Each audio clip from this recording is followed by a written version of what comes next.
Hey everybody, welcome back to Night, and we're taking a look now at Chapter 6. So in Chapter 6, we continue on from the lengthy Chapter 5, where at the end of Chapter 5, Elie Wiesel and his father had chosen to evacuate, and it turns out that they made the wrong choice. So let's jump in to Chapter 6. An icy wind was blowing violently, but we marched without faltering. The SS made us increase our pace. "Faster, you tramps! You flea-ridden dogs!" Why not? Moving fast made us a little warmer. The blood flowed more readily in our veins. We had the feeling of being alive. "Faster, you filthy dogs!" We were no longer marching. We were just running. Like automatons, the SS were running as well, weapons in hand. We looked as though we were running from them.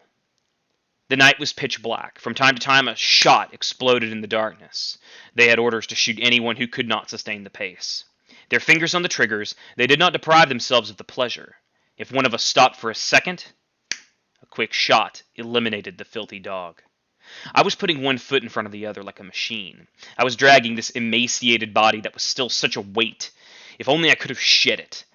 Though I tried to put it out of my mind, I couldn't help thinking that there were two of us, my body and I. And I hated that body, I kept repeating myself. Don't think. Don't stop. Run. Near me, men were collapsing into the dirty snow. Gunshots. A young boy from Poland was marching beside me. His name was Zalman. He had worked in the electrical material depot in Buna. People mocked him because he was forever praying or meditating on some Talmudic question.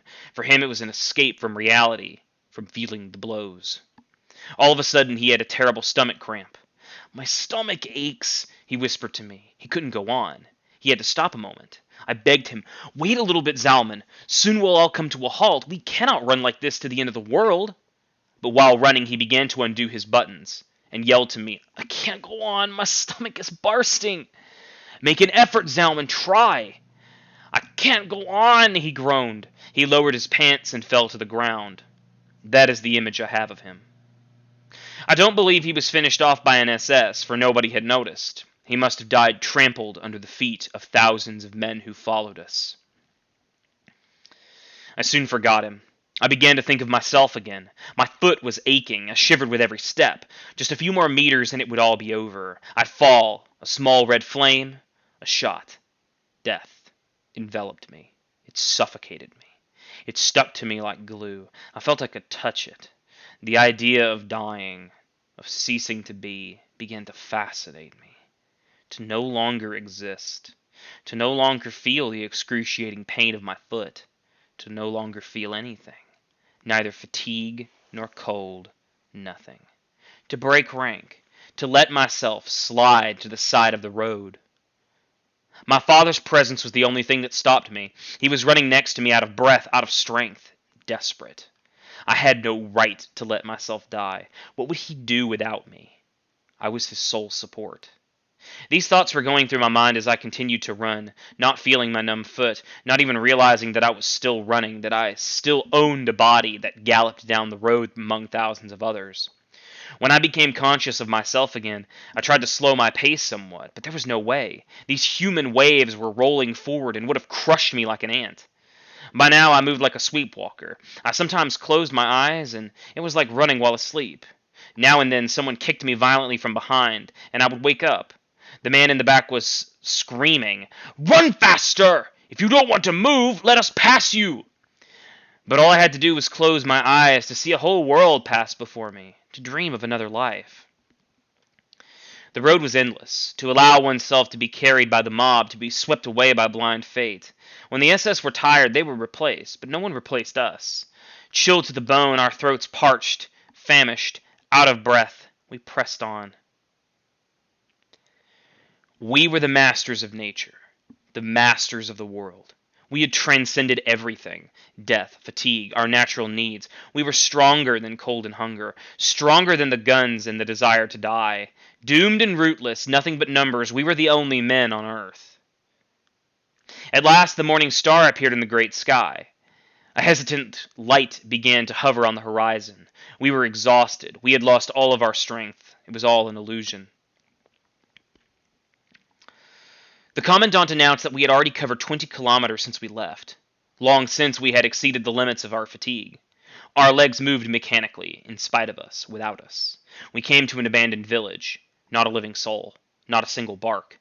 Houses with gaping windows. A few people slipped out of ranks, hoping to hide in some abandoned building. One more hour of marching, and at last, the order to halt.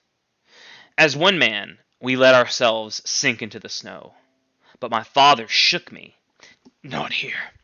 Get up. A little further down. There's a shed over there. Come."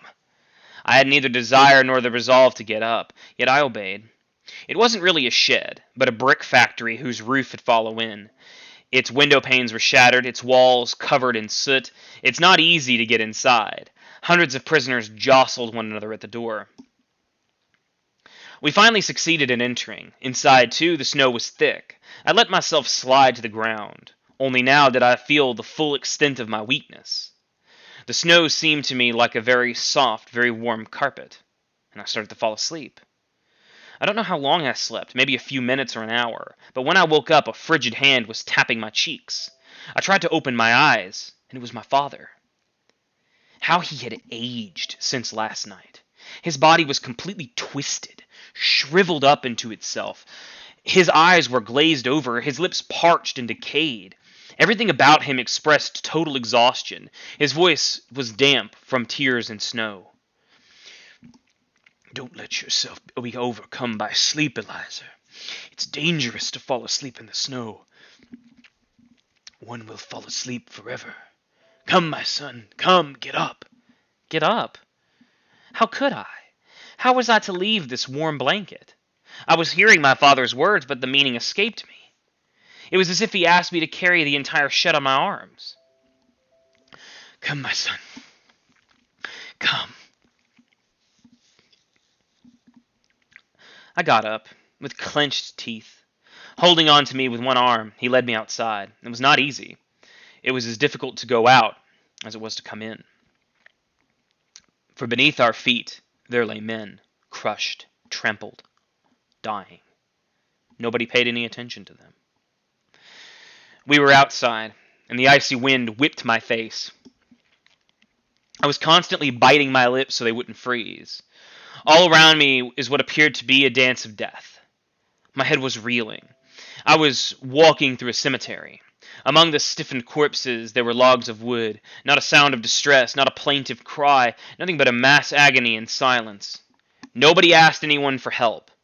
One died because one had to. No point in making trouble.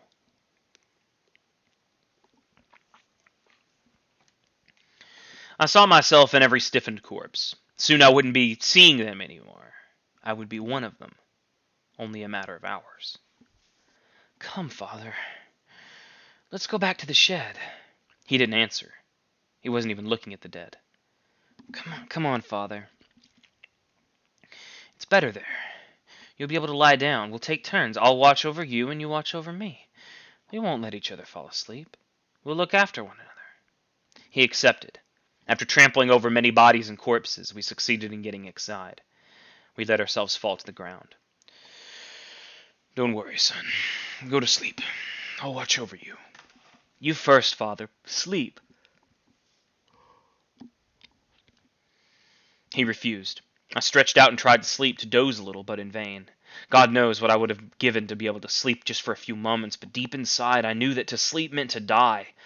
And something in me rebelled against that death which was settling in all around me, silently, gently. It would seize upon a sleeping person, steal into him, and devour him bit by bit. Next to me, someone was trying to awaken his neighbor, his brother perhaps, or his comrade. In vain. Defeated. He laid down, too, next to the corpse, and also fell asleep. Who would wake him up? Reaching out with my arm, I touched him. "Wake up. One mustn't fall asleep here." He half opened his eyes. "No advice," he said, his voice a whisper. "I'm exhausted. Mind your business and leave me alone." My father, too, was gently dozing. I couldn't see his eyes. His cap was covering up his face. "Wake up," I whispered in his ear. He woke with a start. He sat up bewildered, stunned, like an orphan. He looked all around him, taking it all in as if he'd suddenly decided to make an inventory of his universe, to determine where he was and how and why he was there. And then he smiled. I shall always remember that smile. What world did it come from? Heavy snow continued to fall over the corpses. The door of the shed opened, and an old man appeared. His mustache was covered in ice. His lips were blue. It was Rabbi Elie, who headed a small congregation in Poland. A very kind man, beloved by everyone in the camp, even by the capos and the blockades. Despite the ordeals and deprivations, his face continued to radiate his innocence. He was the only rabbi whom nobody ever failed to address as rabbi in Buna. He looked like one of those prophets of old, always in the midst of his people when they needed to be consoled. And strangely, his words never provoked anyone. They did bring peace. As he entered the shed, his eyes, brighter than ever, seemed to be searching for someone. "Perhaps someone here has seen my son." He must have lost his son in the commotion. He had searched for him among the dying to no avail. Then he had dug through the snow to find his body in vain. For 3 years they had stayed close to one another. Side by side, they had endured the suffering, the blows. They had waited for their ration of bread, and they had prayed. 3 years from camp to camp, from selection to selection, and now, when the end seemed near, fate had separated them. When he came near me, Rabbi Elie whispered, "It happened to be on the road. We lost sight of one another during the journey. I fell behind just a little, at the rear of the column. I didn't have the strength to run anymore. And my son didn't notice. That's all I know. Where has he disappeared to? Where can I find him? Perhaps you've seen him somewhere." "No, Rabbi Elie, I haven't seen him." And so he left. And as he had come, a shadow swept away by the wind. He had already gone to the door when I remembered that I had noticed his son running beside me. I had forgotten, and so I had not mentioned it to Rabbi Elie. But then I remembered something else. Rabbi Elihu's son had seen him losing ground, sliding back to the rear of the column. He had seen him, and he continued to run in front, letting the distance between them grow greater. Then a terrible thought crossed my mind. What if he wanted to be rid of his father? He had felt his father growing weaker, and believing that the end was near, had thought by this separation to free himself of a burden that could diminish his own chance for survival.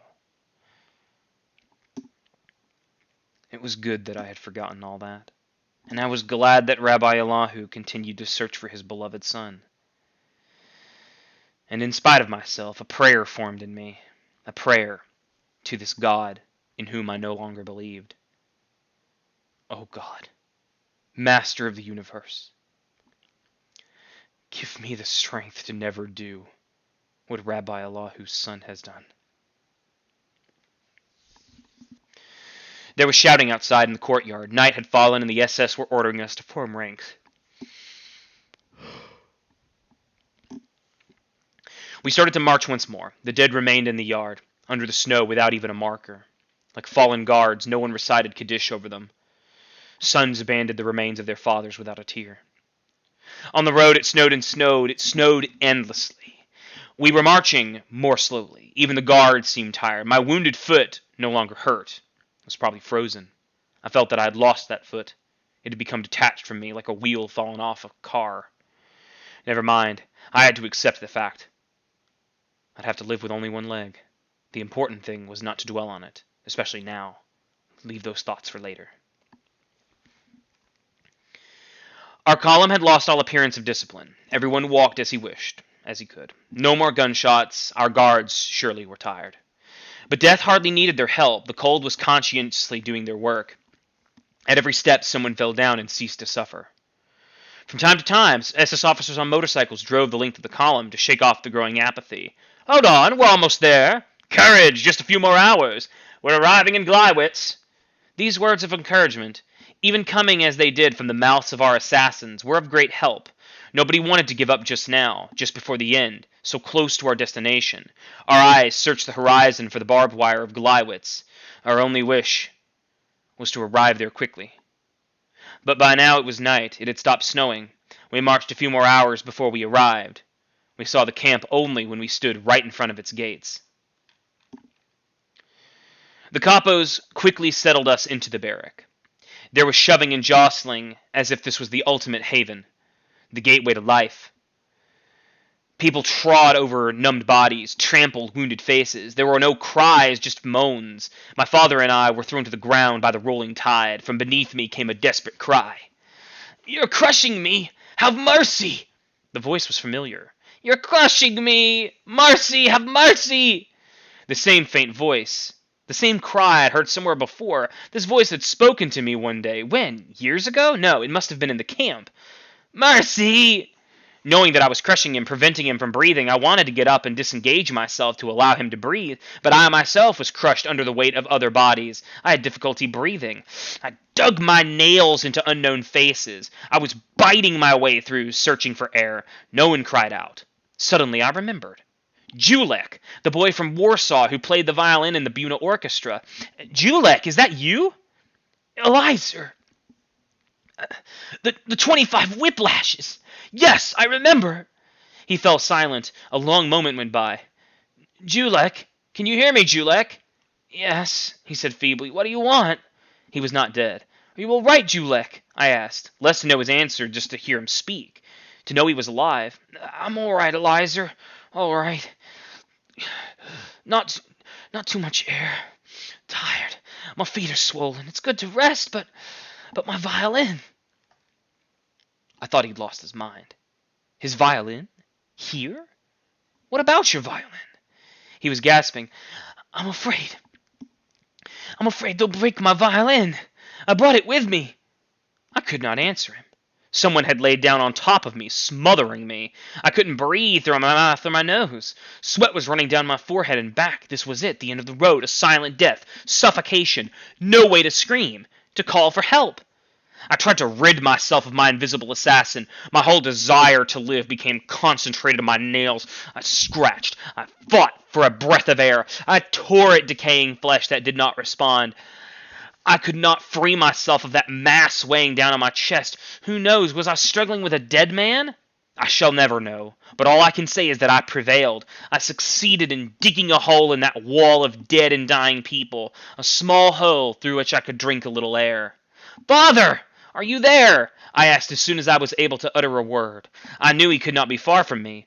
"Yes," a voice replied from far away, as if from another world. "I'm trying to sleep." He was trying to sleep. Could one fall asleep here? Wasn't it dangerous to lower one's guard even for a moment, when death could strike at any time?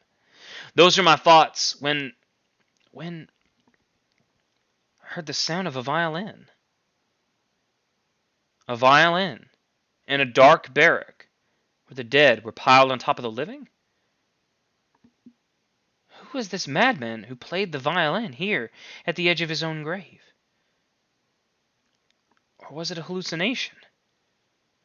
It had to be Julek. He was playing a fragment of a Beethoven concerto. Never before had I heard such a beautiful sound in such silence. How had he succeeded in disengaging himself, to slip out from under my body without me feeling it? The darkness enveloped us. All I could hear was the violin. It was as if Julek's soul had become his bow. He was playing his life. His whole being was gliding over the strings. His unfulfilled hopes, his charred past, his extinguished future. He played that which he would never play again. I shall never forget Julek. How could I forget this concert, given before an audience of the dead and dying? Even today, when I hear that particular piece by Beethoven, my eyes close, and out of the darkness emerges the pale and melancholy face of my Polish comrade, bidding farewell to an audience of dying men. I don't know how long he played. I was overcome by sleep. When I awoke at daybreak, I saw Julek facing me, hunched over, dead. Next to him, lay his violin, trampled, an eerily poignant little corpse. We stayed in Gleiwitz for 3 days, days without food or water. We were forbidden to leave the barrack. The door was guarded by the SS. I was hungry and thirsty. I must have been very dirty and disheveled, to judge by what others looked like. The bread which we had brought from Buna had been devoured long since, and who knew when we would be given another ration?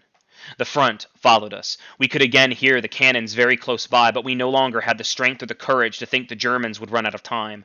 The Russians would reach us before we could be evacuated. We learned that we would be moved to the center of Germany. And on that third day at dawn, we were driven out of the barrack. We threw blankets over our shoulders like prayer shawls. We were directed to a gate that divided the camp in two. A group of SS officers stood waiting, and a word flew through our ranks. Selection. The SS officers were doing the selection. To the weak to the left, those who walked well to the right.